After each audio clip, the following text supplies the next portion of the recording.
Hoje a gente está falando aqui com o Rodrigo Badaró, cientista do Estado pela UFMG, um amigo meu, que é um prazer tê-lo aqui para ensinar a gente um pouquinho hoje, para a gente trocar uma ideia.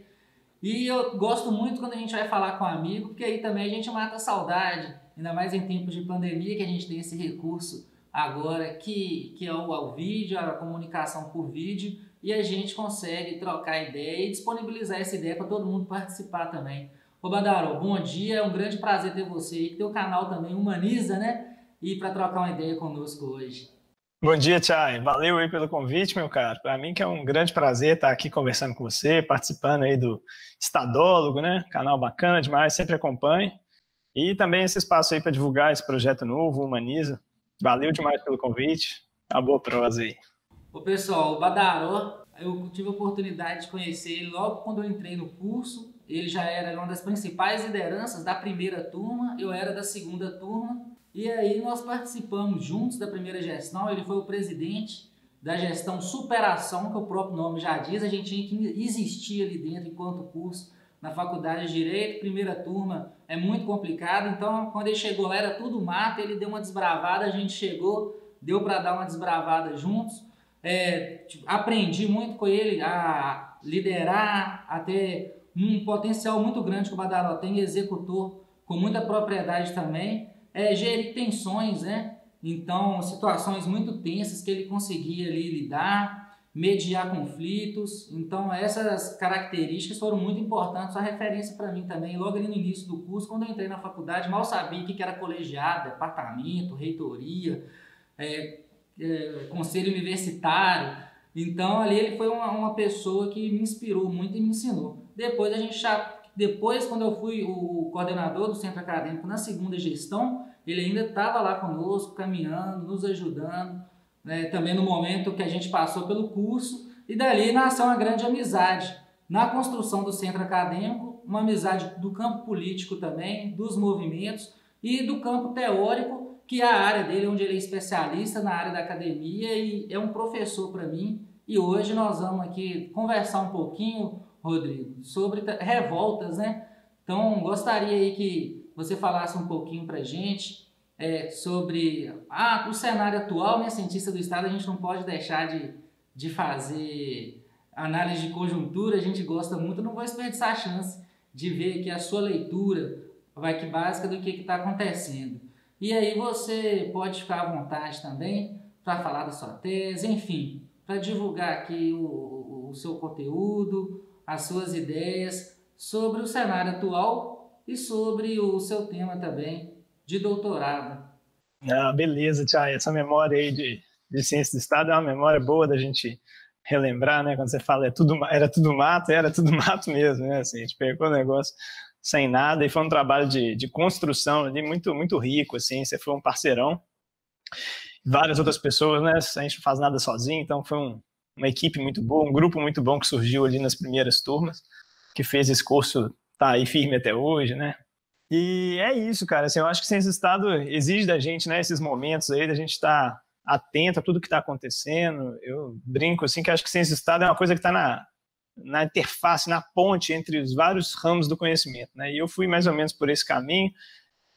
Fiz mestrado em Direito, fazendo doutorado em Ciência Política, mas minha tese vai ser mais uma tese de História do que de Ciência Política. A gente está sempre na fronteira, aí, né? Meio que um não lugar, mas é justamente o lugar do cientista do Estado, né? A gente ter esse olhar em perspectivas múltiplas, né? Um olhar multifacetado para os problemas. E para mim isso é um olhar muito importante assim, da gente desenvolver. Legal a gente ter a oportunidade de fazer isso aqui no seu canal. Eu acho que às vezes a gente olha para o nosso tempo presente aí, tem muito elemento para a gente identificar na nossa história mesmo, né? Então, uma série de elementos, nós estamos numa conjuntura bem complicada, né, Tia? Eu não sei como é que você está vendo isso, mas acho que nós temos problemas que estão se acumulando, né? É um problema global agora, um problema da pandemia, que é, enfim, uma coisa trágica mesmo. Mas quem dera o nosso problema fosse só, e que já não seria pouco, né? Mas fosse só a pandemia, né? Nós estamos diante de uma junção de problemas muito graves, né, institucionais.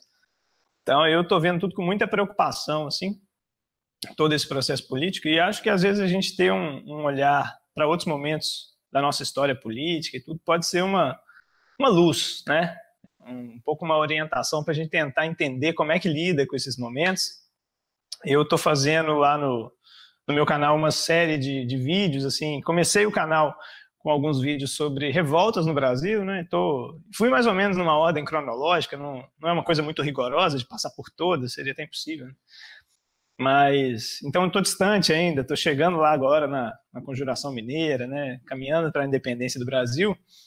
Mas a gente tem revoltas que vieram depois que eu acho que hoje elas, enfim, têm uma riqueza muito grande de a gente voltar a elas, né? Então a gente pensa, por exemplo, numa revolta da vacina, quando a gente se vê diante de uma crise sanitária, né? E a gente vê que algumas coisas se repetem, né? Talvez agora a gravidade seja até maior em termos da questão sanitária propriamente, mas você tinha ali um problema sanitário grave, né? Que era uma crise da varíola. Você tinha até um médico muito reconhecido, Oswaldo Cruz, empenhado na missão ali de combater a doença, né? Ali na sua missão médica, digamos assim, sanitária. Mas, ao mesmo tempo, você tinha um governo sem nenhum tipo de capacidade de fazer a comunicação devida com a sociedade, né? Então, você estava ali desenvolvendo coisas importantes, como a própria vacina, né, que era a questão central ali da época, mas a população não sabia o que era, né, essa vacina, não entendia como é que funcionava isso no organismo, muita desinformação, né? A gente acha, às vezes, que fake news, que desinformação é uma coisa da nossa época, mas não é só, né? Claro que as redes sociais aumentam o problema, mas ele já existia, sempre existiu, né? E ali você tem, então, um conjunto de desinformação que faz as pessoas se rebelarem, né? Irem para a rua, fazerem motins, mas, centralmente, o problema é uma comunicação pública mal feita, né? Quer dizer, é uma liderança política que não se exerce, que não consegue comunicar à população um problema que está ali pujante, ali, né? Um problema de saúde pública. Eu não sei o que dialoga mais com o nosso período do que isso, né? Quer dizer, lideranças políticas que não cumprem o seu papel de liderança, né? Digo especialmente do presidente da República, acho que é notório, né? E que desinformam a população, geram confusão, né? Estimulam as pessoas a irem para a rua, enfim. Então nós temos aí um problema gigantesco e que, só para pegar como exemplo aí, essa revolta, eu acho que ela dá uma iluminada, assim, né? A gente consegue ver muito bem como que alguns padrões, às vezes, acabam se repetindo aí na história, né? Ô Badaró, só para a gente relembrar aqui, pontuar alguns acontecimentos em Minas Gerais também que fazem parte de uma grande crise, a gente pode lembrar aí que as legislaturas, né, os mandatos começaram em Minas Gerais já com o crime de Brumadinho. Na sequência, nós tivemos as enchentes, que devastou o estado, que minha cidade foi uma das vítimas aí das enchentes, que foi realmente uma grande tragédia, que gerou uma grande crise financeira também. A gente teve em Barão de Cocais a Lama Invisível, que foi o episódio daquela barragem que rompe e não rompe, que teve que fechar muito comércio e também gerou uma crise que afetou até regionalmente, né? E nós tivemos agora essa crise aí do coronavírus, que é uma crise global, se somando a tudo isso que eu te disse, se somando a um Estado quebrado e a um gestor que não tem noção do que é gestão pública, né? A contextualização aí mineira, eu acho que são só alguns pontos que vale a pena destacar para o pessoal que nos assiste aí lembrar. Parece que tem 10 anos que aconteceu o crime de Brumadinho, de tantas coisas que vem acontecendo sucessivamente a isso, mas não. Tem pouco tempo e todas essas tragédias somadas nos colocam numa situação muito complexa. Inclusive, uma situação ambiental, sobretudo, muito complexa, né, Rodrigo? Com certeza, Thiago. Eu acho que você pontuou aí uma coisa muito importante, que é, na verdade, essa tragédia, né? Essa tragédia social, ambiental e que acaba que tem também os seus impactos econômicos na vida do nosso povo, né? Eu acho que nosso povo está sofrendo muito, infelizmente, né? Claro que tem muito fenômeno não controlável, né, como chuvas, às vezes, descompensadas, né, na proporção, mas tem muita irresponsabilidade política também, né, sobretudo quando a gente pensa nessas barragens, nesses rompimentos, quer dizer, questões que foram claramente negligenciadas, né, e sacrificaram aí vidas e vidas, e, enfim, mesmo as vidas não perdidas, elas estão muito machucadas, né, vamos dizer assim. E é impressionante a gente ver também a dificuldade para se pensar políticas reparatórias, né? Como que a coisa demora para caminhar, né? No nível federal, em todos os níveis, né? Assim, Quando é para fazer socorro de grandes empresas, bancos, normalmente isso é bem rápido, né? Mas quando a gente vê aí, por exemplo, um auxílio de R$ 600, né? Que é um auxílio ainda insuficiente, mas importante, a dificuldade que não foi, né? Um trabalho de oposição para conseguir pautar isso, quer dizer, é muito triste. Eu acho que a gente precisa reviver um pouco no nosso povo, aí, em quem está nos escutando, né? Esse sentimento de mobilização, né? Assim, a gente novamente voltar para esses movimentos, essas revoltas.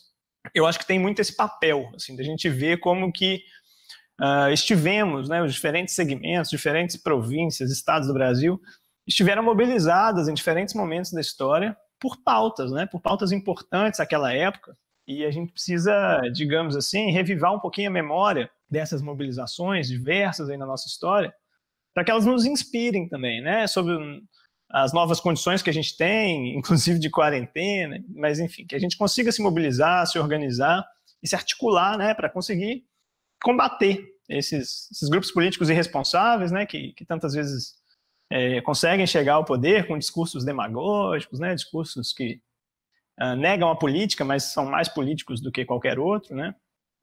Então eu acho que esse resgate histórico é importante também nesse sentido, né. Com certeza. Ô Badaró, eu vou aproveitar para te fazer uma pergunta aí, cara. Você acha que aquela frase típica das narrativas de Machado de Assis, que o povo assiste bestializado a história brasileira, isso realmente faz sentido segundo os seus estudos? E a quem serve essa narrativa, Badaró, na sua opinião? Essa é uma ótima pergunta, Tiago. Essa pergunta ela me inquieta bastante, assim, né, do ponto de vista do pesquisador, né, ela é uma pergunta que me move muito, porque eu acho que esse é um problema que a gente tem na construção do Brasil, né, e essa construção do Brasil passa por vários pontos, mas boa parte dessa construção passa por autores que foram responsáveis pela criação de um imaginário, né, do que é o Brasil, de quais são os problemas, os méritos, né, e os problemas do Brasil. Tudo isso foi construído, não é? Isso não é uma coisa dada, não é uma coisa que cai de paraquedas na nossa sociedade. A gente construiu uma imagem, uma autoimagem, e eu acredito que ela ainda se perpassa no tempo, né? Ela ainda continua muito viva e passa muito por essa narrativa, né?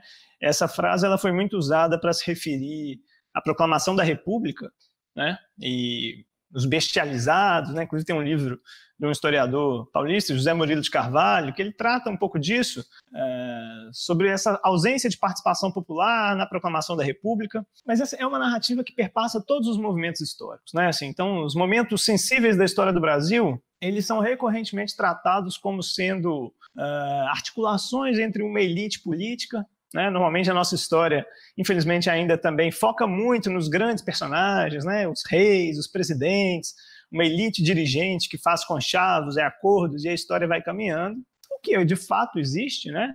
Mas a história não se resume a isso, né? Então nós temos, em todos esses episódios históricos, a nossa independência, por exemplo, nós estamos caminhando para o segundo centenário da independência brasileira e ainda se reproduz muito a ideia de que a independência brasileira foi feita sem guerra, sem conflito, né? O que é uma grande mentira hoje, né? A gente tem as notícias, as fontes historiográficas que nos mostram que é repleta de conflitos a nossa independência, né? Assim, é uma disputa política encampada por importantes setores da sociedade brasileira daquela época, assim como a abolição da escravidão, né? A gente falando aí de proclamação da República, é um episódio que tem uma autora chamada Ângela Alonso, ela traz muito bem assim como é que se teve ali a primeira grande articulação nacional, né? O primeiro grande movimento nacional, que foi a campanha abolicionista, que envolvia, claro, negros, escravizados, né, que resistiam, mas não só, a elite branca também, setores dessa elite branca se articulam, usam de todos os meios públicos disponíveis, né, para criar uma campanha com fôlego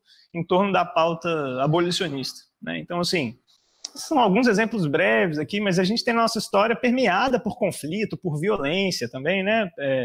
Um desses mitos que pairam sobre a nossa ideia de Brasil é de que somos um povo harmônico, né? De que aqui as coisas todas se harmonizaram, que também está longe de ser uma verdade, né? A gente tem uma história marcada por violência, né?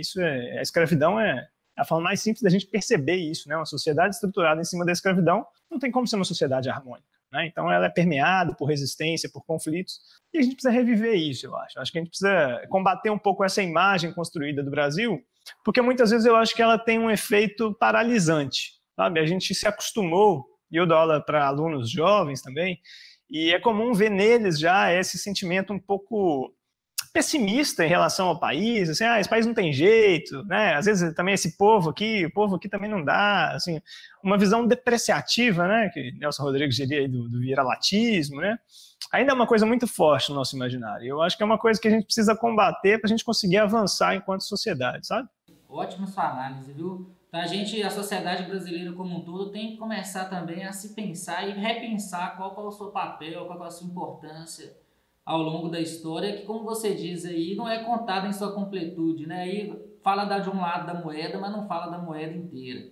Você dizendo isso, você me lembrou agora do samba enredo da Mangueira. Não sei se você chegou a ver, do ano passado, né, de 2019, que é um pouco um hino, eu considero quase um hino, assim, nesse sentido, né, falando de todas as lutas sociais, salve os caboclos, Dandaras, Marielles, né, quer dizer, ele vai lá de trás até o tempo presente, saudando aí os heróis, eles dizem, né, os heróis que não estão no retrato, né, e é muito isso, né, assim, tem que tirar o herói emoldurado e trazer para frente aí esses heróis que a gente ocultou da nossa história. Ô Badaro, tem algum tipo de movimento, de revolta popular que você gostaria assim, de destacar ao longo da nossa história, que você acha que é relevante para quem está nos assistindo, assim, ter conhecimento, porque muitas vezes elas não são nem contadas, né? Ou então mal contadas. Você acha que tem alguma que vale a pena um destaque? Eu acho difícil, assim, tratar de uma em específico, né? Eu citei aqui, só nessa conversa aqui, a gente já citou algumas, né? De revolta da vacina, movimento abolicionista, são movimentos muito importantes, mas a gente falando em Minas Gerais, aí, você trazendo essa memória aí dessas tragédias que tem assolado o povo mineiro, eu acho que a gente tem que ter vivo também a luta dos inconfidentes lá, né? Que, inclusive, é um termo que a historiografia tem tentado tratar menos como Inconfidência Mineira, né, que é a forma como ficou tradicional, aí, mas mais como Conjuração Mineira, porque Inconfidência é o nome dado ao crime, né, era como a coroa portuguesa via esses revoltosos, né, então eles eram acusados, foram, enfim, punidos pelo crime de inconfidência, né, aqueles que não respeitavam o rei, não seguiam, mas quando a gente chama de conjurados, a gente também, essa mudança semântica, ela tem valor, né, porque a gente está dizendo justamente daqueles que se rebelavam, daqueles que se indignavam, né, com a dominação colonial. E ali é uma primeira grande revolta ocorrida em Vila Rica, né, aqui na região das Minas, em que se traz à tona a ideia forte da liberdade, né, da luta por uma sociedade que tenha um autogoverno, né, o combate aí à ideia colonial. Não é exatamente a primeira vez que aparece, mas é a vez que aparece de forma mais estruturada, né? Então, a gente pensar Minas também como um lugar onde a liberdade ganhou muita força, né? É importante. A gente tem, claro, é um movimento bastante elitizado, com algumas questões ainda mal resolvidas, né? Não muito bem problematizadas, como a própria escravidão, mas a gente também precisa conseguir olhar para esse movimento sem cair em anacronismos, né? Sem cobrar dele coisas que ali ainda não estavam de fato colocadas, que ainda não eram questões fortes para a época. Então, eu acho que é um movimento importante, talvez um dos mais importantes da história mineira, que costuma ser estudado, mas de uma forma muito superficial, né? Sem pensar nos efeitos a longo prazo que esse tipo de mobilização pode ter para a sociedade. Então, eu acho que vale a pena sempre revisitá-lo, né?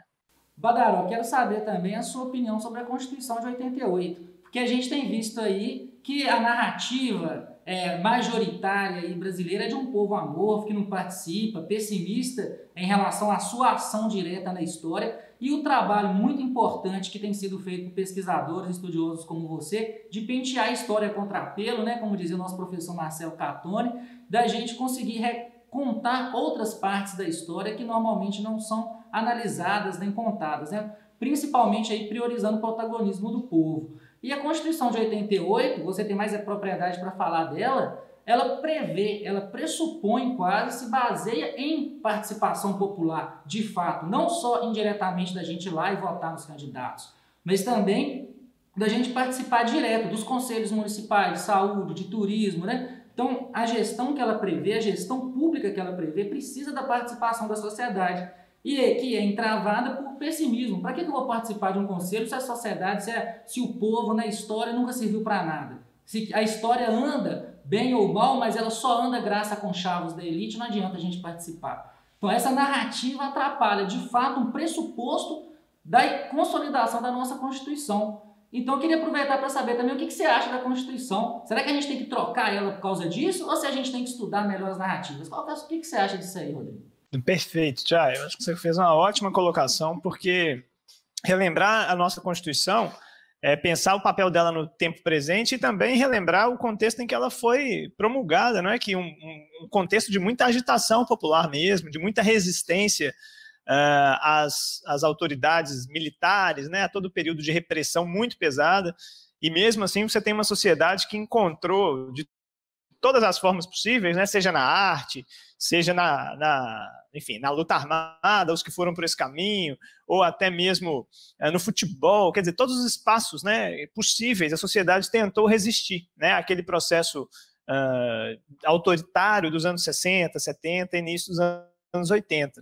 E eu acho que a Constituição ela foi um produto, né, muito bem acabado daquelas tensões ali daquele período, né? Quer dizer, a sociedade saiu revitalecida, né, fortalecida daquele embate ali com as forças militares e conseguiu construir uma Constituição muito, muito rica, né? Eu estou de acordo com você, eu acho que não tem que pensar em tirar a Constituição, né? Quer dizer, a Constituição é o nosso grande patrimônio e é pelo qual a gente tem que lutar, né? Ela não se auto-implementa, né? Constituição alguma se implementa da noite para o dia, sai do papel e aparece na prática, isso não existe, né? A Constituição ela é um processo constante de luta por ela, né? Para fazer com que ela de fato se concretize o máximo possível, né? E o grande plano dela é justamente fazer dessa sociedade uma sociedade mais igualitária, né? Frear esses autoritarismos que a gente infelizmente vê crescendo aí no Brasil nos últimos anos, mas é ela a nossa grande arma, né? Eu considero assim, a nossa grande arma contra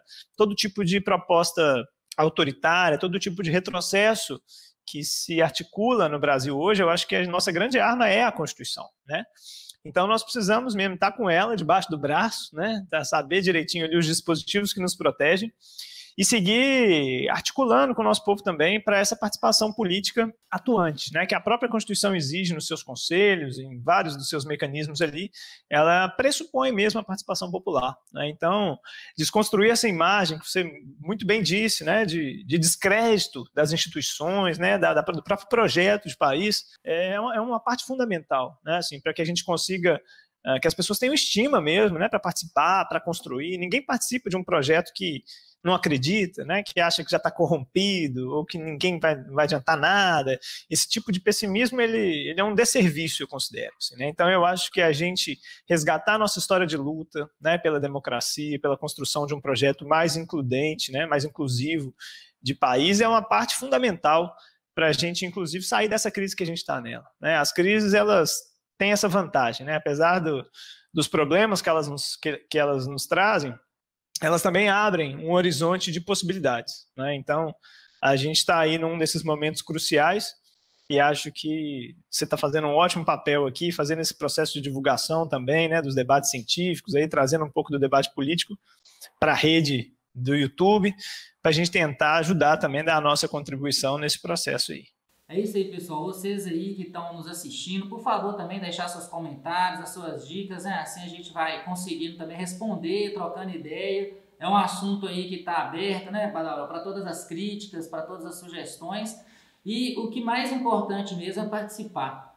E essa participação hoje aqui do Rodrigo Badaró, do canal Humaniza, cientista do Estado, agora fazendo doutorado lá nas Ciências Políticas do FMG. Um grande prazer essa conversa que eu tive com você, Rodrigo. E eu gostaria aqui, cara, de, além de deixar um abração, pedir para você deixar um recado aí de otimismo, agora no final aí para quem assistiu aqui o nosso bate-papo. A gente sabe aí que esse trabalho fundamental de pentear nossa história a contrapelo que você está fazendo, na tentativa aí de nos mostrar realmente narrativas que ficaram para trás, ficaram por debaixo do tapete, que as pessoas não conversam muito e que realmente a ausência dessa narrativa ela serve muito bem para alguns interesses. Então, muitas das vezes é melhor mesmo que o povo não participe. Alguns pensam dessa maneira, né? E a gente viu aí, ao longo do tempo, você citou inúmeras revoltas, inúmeras manifestações populares que foram fundamentais para pontos específicos daquela época. Mas, de toda maneira, foram fundamentais para a superação de alguns problemas. Tudo com muita luta, assim como foi também no período da ditadura militar, né? Como você bem lembrou aí, parabéns pela análise de que todo aquele pessoal, toda aquela resistência se transformou no espírito da que a gente tem hoje da Constituição de 88, que prevê tamanha participação, tamanha vontade popular de mudança, e isso está muito bem concretizado nos dispositivos que a gente tem na Constituição de 88, né? Então a gente acha que nós temos as armas legais para a nossa batalha. Elas estão lá na Constituição. Agora a gente tem que aprender a participar da batalha. Como nós vamos usar essas armas? E essa conversa aqui hoje foi fundamental para a gente aprender um pouquinho disso, Rodrigo, inclusive para a gente melhorar nossa autoestima como povo. Então te agradeço novamente, muito obrigado pela participação e eu espero tê-lo novamente aqui no canal, porque é sempre um grande prazer aprender um pouco com você. Beleza, Tchai, brigadão, cara, eu que te agradeço aí pelo convite, estou sempre à disposição para a gente bater esse papo aqui no YouTube, não é? Importante demais, e eu acho que essa é a mensagem final mesmo para o nosso povo, né? Desse resgate da nossa história, e que a gente busque sempre as fontes mais fidedignas, né? Que a gente busque os pesquisadores, os acadêmicos, nesse período agora de pandemia, mais do que nunca, a gente está vendo a importância das informações assertivas, e isso é um alerta, né? Para a gente que vinha num período aí de muita desinformação, é um alerta que fica para todo mundo que está nos vendo, que sempre busque as fontes, né? Busque pessoas de credibilidade para estarem ouvindo. E, claro, né? Fiquem em casa, quem puder, nesse período aí de quarentena. Um abração, Tchai. Obrigado pelo convite aí mais uma vez. É isso aí. Valeu, Rodrigo. Um abração. Fica com Deus. Até breve, viu? E isso aí, pessoal. Quem puder, fique em casa e lave as mãos. Valeu, um abraço.